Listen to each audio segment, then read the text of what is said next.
We're going to have our own fair share of hot weather, so still very much, ice cream weather for us, if you will. But something you want to keep an eye out, might be needing that umbrella later this evening. We're tracking some showers and storms. That'll be casually rolling through town later this evening. We have this front that's pretty well lit up on our radar that's going to be gradually moving through and pretty clean cut. There's not a whole lot of clutter associated with the system, so fortunately that means the rain won't be lingering for much, and it's looking like models have a pretty good grasp on this situation. So we'll show you that hour by hour in just a second. But hey, you might want to have the hot coffee tomorrow morning because it's going to be feeling and looking more like fall weather for us as we head into tomorrow, especially heading into Saturday morning. We might even be talking temperatures into the low 50s, but then they're back up before you know it. This morning, we saw some fog early this morning, mainly out in southeastern Ohio, mainly through those river and valleys where you would typically see some fog set up. Since then, we've just been looking at a pleasant mix of sun and clouds this afternoon. Temperatures, for the most part, hanging out in the mid to upper 70s. So really can't complain with the weather that we have for us this afternoon as well. 77 in Coshocton,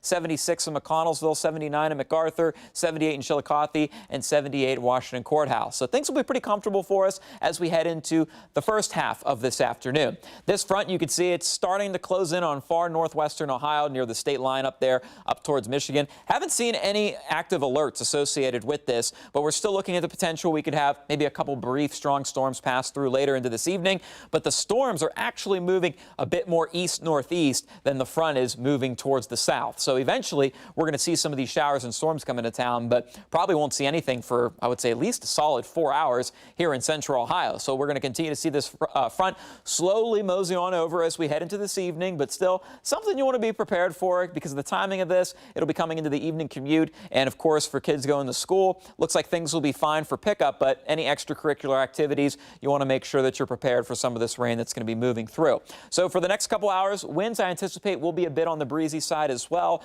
so you might want to hold on to the hat a little bit. But other than that, as far as these storms, models have been hinting that, we'll start to see the front edge of this line start to creep up towards I-75 and gradually push towards the south and east as we head into this evening. Here we are at 5 o'clock, starting to move up towards Kenton area, out towards Springfield, up and around Bucyrus. But for the most part, it's looking like as we approach the 6 o'clock hour, that's where we'll see these showers and potential storms a little bit closer into central Ohio by around Marysville, Delaware by 6 p.m. 7 o'clock, that's probably going to be the time frame where we'll see the initial line of showers and storms come through. Models also hinting with the fact that the sun will be setting, we could be seeing some weakening. So hopefully a nice trend we can continue to see. And then behind this line, I don't anticipate we'll see anything perhaps severe, but still some heavy downpours as we head into around 8, 9 o'clock. That'll then gradually taper off to the south and east. And by 10 p.m., I'm thinking things will be quieting down with the strong storm potential, but then we'll continue to see some light rain into the early part of the night. And then heading into tomorrow morning, we're quickly